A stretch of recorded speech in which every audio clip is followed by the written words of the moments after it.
അഖിലേ, നമ്മൾ കഴിഞ്ഞ വർഷം പറഞ്ഞു നിർത്തിയത് ഈ ഫലസ്തീൻ കയറി ഇസ്രായേലിനെ ഒക്ടോബർ കഴിഞ്ഞ് ചൊറിഞ്ഞിട്ടല്ലേ അവർ കടന്ന് മോങ്ങേണ്ടി വന്നതെന്ന് പറഞ്ഞു.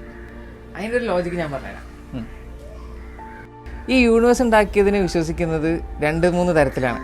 അതായത് ഒന്നെന്ന് പറഞ്ഞു കഴിഞ്ഞാൽ ഒരു വലിയ ബിഗ് ബാങ്ങിലൂടെയാണ് ഉണ്ടായത് എന്നുള്ളതാണ്. പിന്നൊന്ന് ഏതോ ഒരു ക്രിയേറ്റർ ഈ ലോകത്തിനെ സൃഷ്ടിച്ചു എന്നുള്ളതാണ്. പക്ഷേ ഈ 2 കൂട്ടരും ഇതൊക്കെ സംഭവിച്ചത് ഒരു ബില്യൺസ് ഓഫ് ഇയേഴ്സ് മുമ്പ് സംഭവിച്ചിട്ടൊരു കാര്യമായിട്ടാണ്.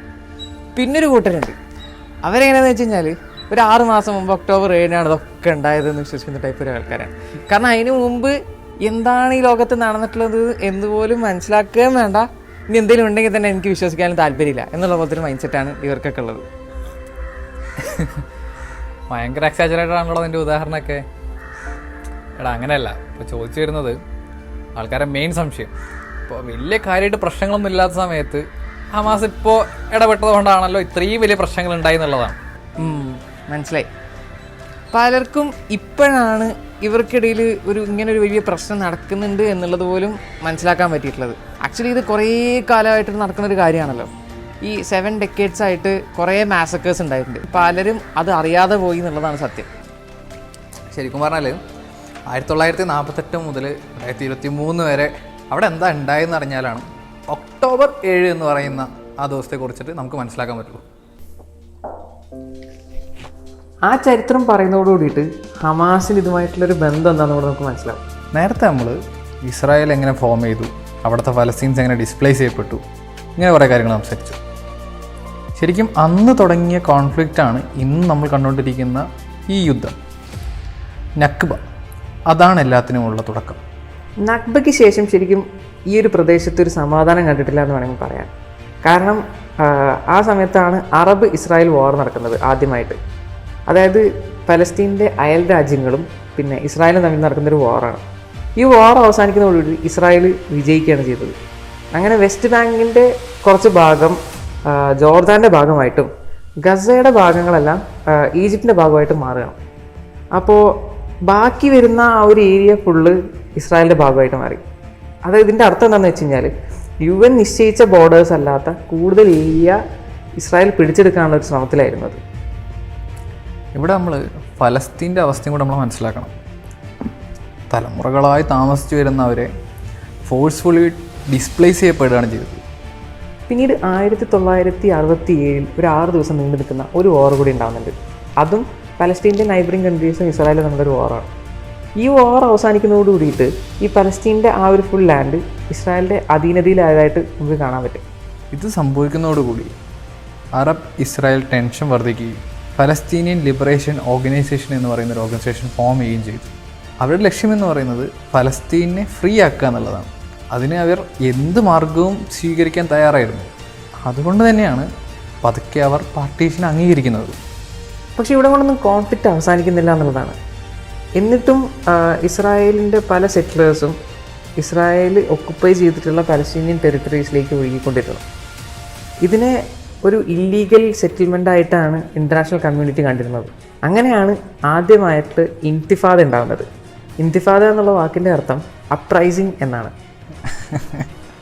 ഇൻതിഫാദ, ഈ ഒരു പേരുകൊണ്ട് കേരളത്തിൽ എന്തൊക്കെ പുകിലുണ്ടായത്. ഒരു വിദ്യാർത്ഥി സംഘടന അവരുടെ ഒരു പരിപാടിക്ക് വേണ്ടിയിട്ട് ഈ പേരെടുത്തു. തുടർന്ന് ഇതൊരു കലാപാഹ്വാനം എന്ന് പറഞ്ഞ് ഒരു ടീം വരികയാണ്. മൊത്തത്തിൽ പ്രശ്നമായിട്ട് ആ പേര് അവിടെ നിന്ന് അവർക്ക് മാറ്റേണ്ടി വന്നില്ലേ. എനിവേ, അങ്ങനെയാണ് ഹമാസ് ഉണ്ടാകുന്നത്. ഈ ഗസ സ്ട്രിപ്പിലും വെസ്റ്റ് ബാങ്കിലും ഒക്കെ നടക്കുന്ന ഈ ഇല്ലീഗൽ ഒക്കുപ്പേഷനെതിരെ ഫൈറ്റ് ചെയ്യാനായിട്ട് മുന്നിട്ടിറങ്ങിയ ഒരു വിഭാഗത്തിൻ്റെ പേരാണ് ഹമാസ്.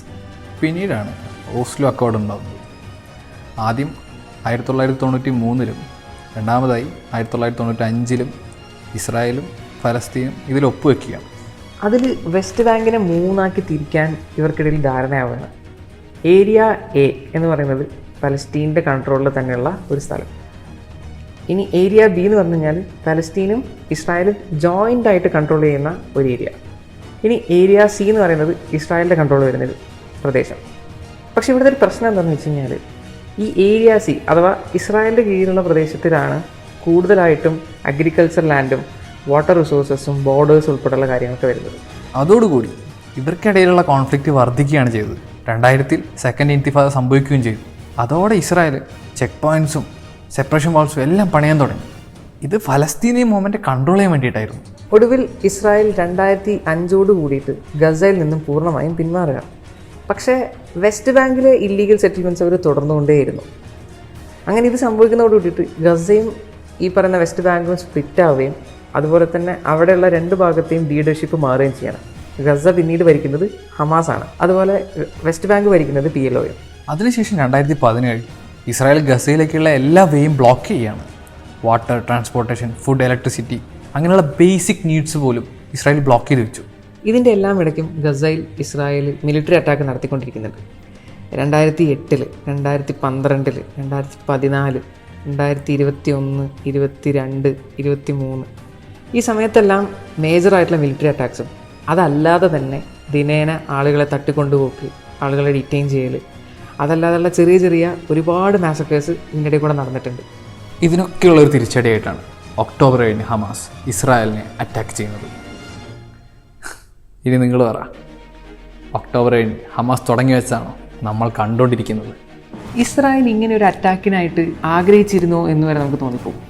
കാരണം ഗസയിലെ മുക്കിലും മൂലയിലും ക്യാമറകൾ സ്ഥാപിച്ചിട്ടുള്ള, ഗസയിലെ എല്ലാ പോയിന്റിലേക്കും കണ്ണെത്തുന്ന പട്ടാളക്കാർ അവിടെ നിൽക്കുന്ന സമയത്ത് ഇതുപോലൊരു അറ്റാക്ക് ഹമാസ് പ്ലാൻ ചെയ്തിട്ടുള്ളത് ലോകത്തിലെ തന്നെ ഏറ്റവും വലിയ സാങ്കേതിക വിദഗ്ധരുള്ള ഏറ്റവും വലിയ ഒരു ഇൻ്റലിജൻസ് ഏജൻസിയായ മൊസാഡിന് മനസ്സിലായിട്ടില്ല, അല്ലെങ്കിൽ അവരിത് അറിഞ്ഞിട്ടില്ല എന്നാണ് അവർ പറഞ്ഞു തരുന്നത്.